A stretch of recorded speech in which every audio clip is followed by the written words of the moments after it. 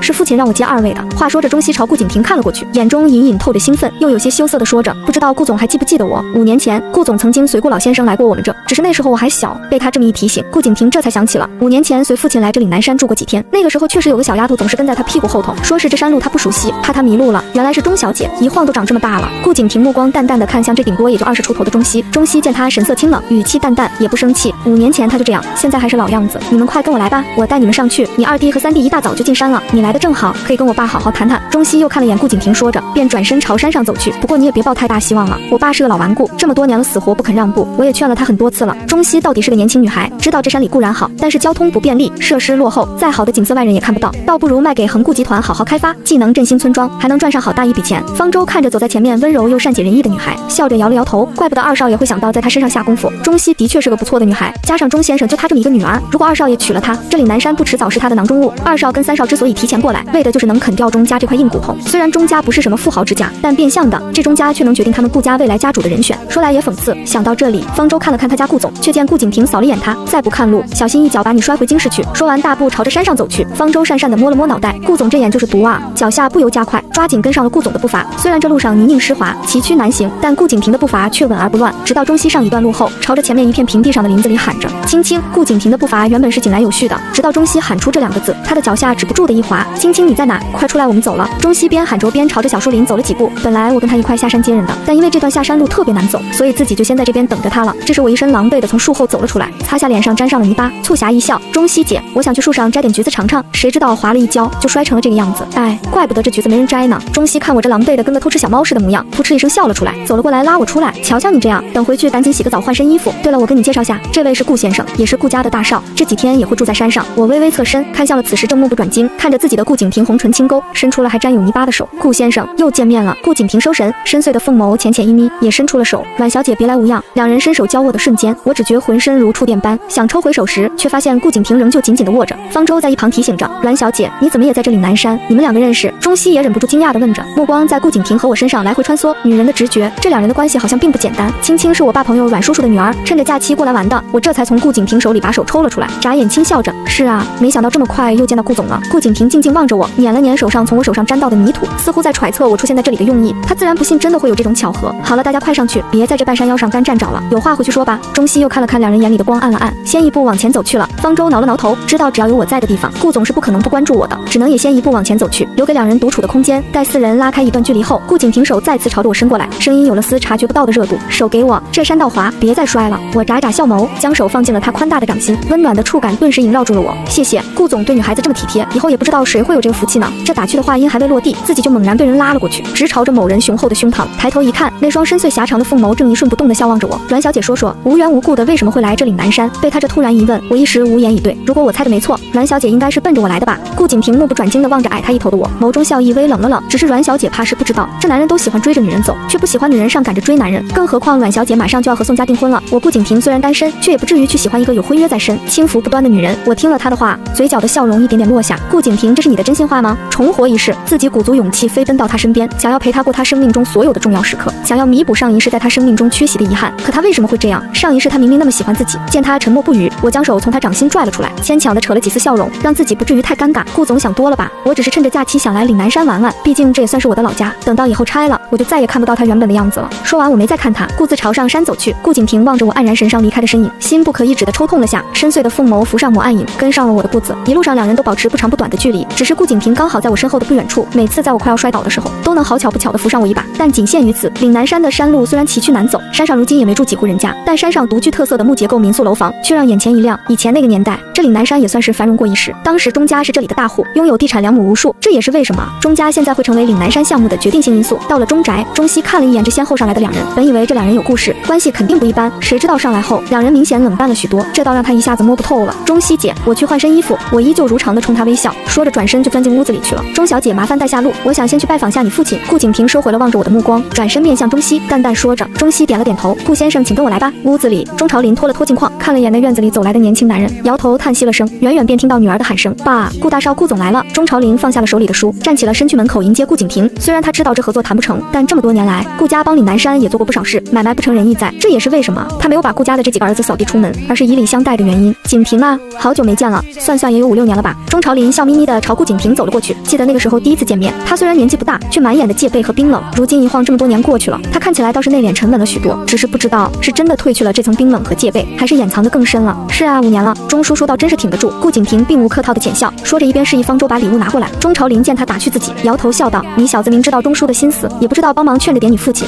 非得一趟趟的往我这山里头跑，你们也不嫌累得慌。这么多年了，钟叔也不是不知道我父亲的为人，不达到目的，他什么时候罢休过？顾景平说着将礼物亲自递了过去，这是我父亲特地让我带过来的茶叶，说是你断货1年多了，他好不容易才寻到的。钟朝林倒不客气的接了过来，一边摇头一边往屋里走去，嘴里念叨着：要说你父亲什么都好，就是利益心太重。你说顾家产业都那么多如牛毛了，他为什么非得跟我这岭南山过不去呢？与此同时，另一边正在山上考察地势的顾家2少顾培庭，听到手下的报告，猛地一脚踢向了旁边的一个土堆，一群废物，连个消息都打听不准。要是早在那天得手，顾景平哪里还有那个命来这里？2少这我们也不知道。大少临时改变了行程，原本说好是那天下午来的，谁知道够了。顾培庭打断了助理的话，面色阴暗可怖的说着：这下好了，以顾景平和钟先生的关系，南山项目哪还轮得到我们？当初他跟3弟还小，父亲最先带的顾景平来这里，而这几年顾景平也一直和钟先生保持联系，论关系和资质，如若顾景平出头，他哪来的机会？助理低着头不敢说话，过了会等他气消了些才说着：2少也别太着急了，那个钟先生看起来礼貌谦逊，其实就是老滑头，咱们说不动他，也不见得大少就有这个本事。若真这么容易，岭南山早就成了恒顾集团的地盘了，哪还用得着等到现在？要我说，2少还是得在钟小姐身上下功夫，毕竟钟先生就他一个女儿，如果他成了2少的人，怕是到时候钟先生不愿意也得愿意了。助理出谋划策着，毕竟到时候2少成了钟先生的女婿，这自家人总要向着自家人，不是吗？顾培庭拍了拍沾到裤腿上的灰尘，满不在乎地说着：一个女人而已，拿下她不过是时间迟早的问题，只是这钟家不过也就是在这破岭南山有点势力，论其他的，这钟熙实在配不上做我妻子，如果不是有这点顾虑，怕是那钟熙早就成了他的人。2少你得往长远的看啊，做大事者不拘小节，等到你拿下了家主之位以后，要什么样的女人没有？等到那个时候木已成舟，你完全可以有别的想法呀。助理笑嘻嘻的在一旁说着，真到了那个时候，2少成了顾家信任的掌舵人，到时候完全可以另做他去，凭他钟家还能掀起什么浪来？顾培庭扫了眼笑得不怀好意的助理，傲慢而自信的昂起下巴说：去准备下，我今晚要请钟小姐吃饭。这钟宅虽然说大不大，说小也不小，但一下住了这么多人，房间难免局促，故而我和钟熙住在了同一个房间。晚上的时候，顾2少过来说要请钟熙用餐，钟熙推脱不过，就拉着我一块去了。自己刚开始没觉得什么，想的不就是吃顿饭吗？但等到山顶才知道这顾2少葫芦里卖的什么药。顾2少特地命人拉了彩带，装饰在四周的树梢上，地上更是铺上浪漫的红毯，再加上顾2少特地让人从山下的5星级酒店运来了一桌子美味菜肴，用心可谓是非比寻常了。这来了，我顿时觉得自己有些多余了，想着要不先撤，不过手却被钟熙紧紧拽着，死活不放我走。于是这个电灯泡，我看来是当定了。顾培庭见钟熙多带了个人来，明显有些不悦。钟熙说道：我朋友阮青青不放心，我这么晚了一个人上山，这才陪我一块来的。钟熙脸上的笑容有些牵强，拉着我一块坐了下来。这个顾2少从上山就对他十分殷勤，总是时不时的送他东西，但是钟熙心里清楚，他奔着的是这岭南山的价值，对他未必有几分真情。白天没看出来究竟有什么特别的，但被2少这么一精心布置，倒别有一番风味了。我的目光绕视了这周围一圈，似笑非笑的看向了顾培庭。顾培庭虽然是顾景平的弟弟，但是两人却一点不像，不光长得不像，顾景平虽然天生气质金贵，总是给人敬而远之的禁欲疏冷感，但身上并没有半丝轻浮，更没有顾培庭身上这种目中无人的傲慢。阮小姐是还没好好逛逛吧？这里南山本身风水极好，只要后期稍加修建，一定能成为国内顶级的度假旅游胜地。顾培庭敷衍地答着我的话，悄然看了眼一旁负责倒红酒的助理，助理意识他的目光，也犯愁地皱了皱眉。原本2少是准备和钟小姐好好吃顿饭，再在这酒里撒点东西助助兴，等到用完餐就可以顺理成章地送她回房，只是没想到半路杀出个我。这酒是提前准备好的，可是现在来了2人，这要真喝的话，怕是2人不得一块。我看了眼心不在焉帮自己倒酒的助理，再看看这杯道上的鲜红色液体，杏眸闪了闪，看向一旁已经拿起酒杯的钟熙。钟小姐来，我先敬你一杯，这几日住在你家实在是麻烦了。顾培庭端起了面前的红酒杯，一派绅士风度的朝钟熙说着，看着顾培庭一饮而尽。钟熙刚想着也喝一口应付下，却被我拉了拉衣角，这才刚来，还没吃菜呢就喝酒。顾2少不会不知道钟熙姐姐胃不太好吧？我随便扯了个借口，拦下了钟熙。顾培婷见我这么说，眉梢挑了挑，哦，还真不知道。钟小姐怎么没跟我说呢？听了两人的对话，钟熙自个倒是愣了愣，看了看我，想着我大概是想替他挡酒，于是说道，也没什么，小毛病而已。被我这么一把叉，钟熙也放下了手里的红酒杯。顾培婷悄然扫了眼我，扯开话题跟钟熙聊着，殷勤地往钟熙盘子里夹菜。等到吃菜吃的差不多了，又开始重新端起了酒杯，但这次又被我打断了。钟熙姐，我肚子突然有点痛，估计是吃东西沾了凉气，要不